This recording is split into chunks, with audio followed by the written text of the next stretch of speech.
Hello mga sis! So may binili tayong bagong budol na naman for today's video sa TikTok. At ito ay yung Lock Wig. Lock F Wig. Hindi ko alam kung paano masabi ko wig guys. First time ko bumili ng wig.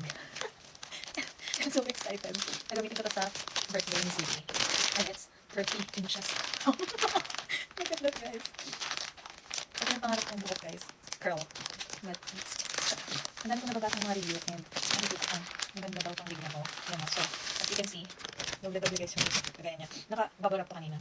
Naka-plastic din nakalagay dito sa bag niya. Meron na plastic. And meron siyang net. Naka-hair net po siya guys.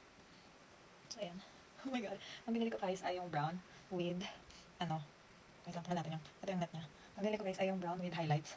Usong-uso to sa TikTok guys and nabubili talaga ako kasi sabi ko magpapaayos ako ng hair, magpapabalayage ako. Kasi yung worries ko kasi pag nagpaayos ako ng hair, mabaho kasi mag-bleach, mag-highlight. Eh syempre may baby ako and nag-breastfeed pa si Sisi. So kung mabaho yung hair ko, nakakaawa naman kung kasi ang baho nga ng gamot na ginagamit sa pag-color. So sabi ko, ano kaya kung mag-wig na lang ako?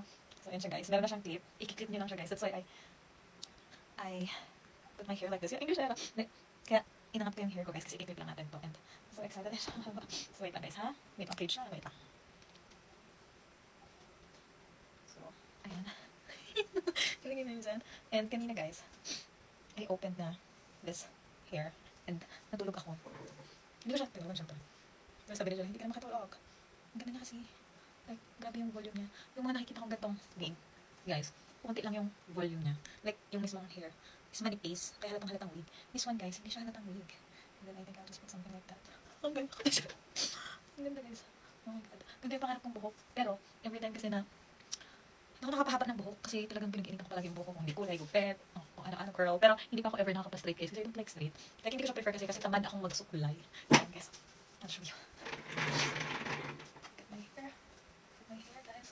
It's so pretty. Oh my god. It's 30 inches long. And it's brown with highlights. Ang ganda, guys. Hindi ko. Wait lang. So, ayan, guys. Inayos ko siya. Tinaas-taas ko dito. And I'm planning na lang nakulayan siguro dito. Hindi ko alam. Parang okay naman na siya kung black yung taas. And black talaga kasi yung plinis ko nung una. Tapos narealize ko, strip ko yung brown. And yeah. Oh my god, so pretty. I like it.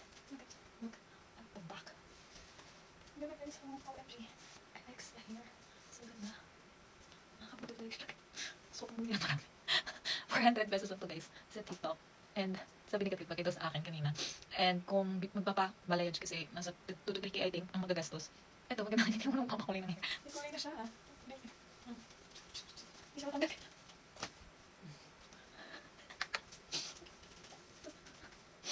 Oh my god. So pretty. It's so pretty. Thank you so much sa seller nito. Ganda mo nito. Ito ko lang siya guys kung mahuhulog siya kasi nakaklip siya. Pero hindi siya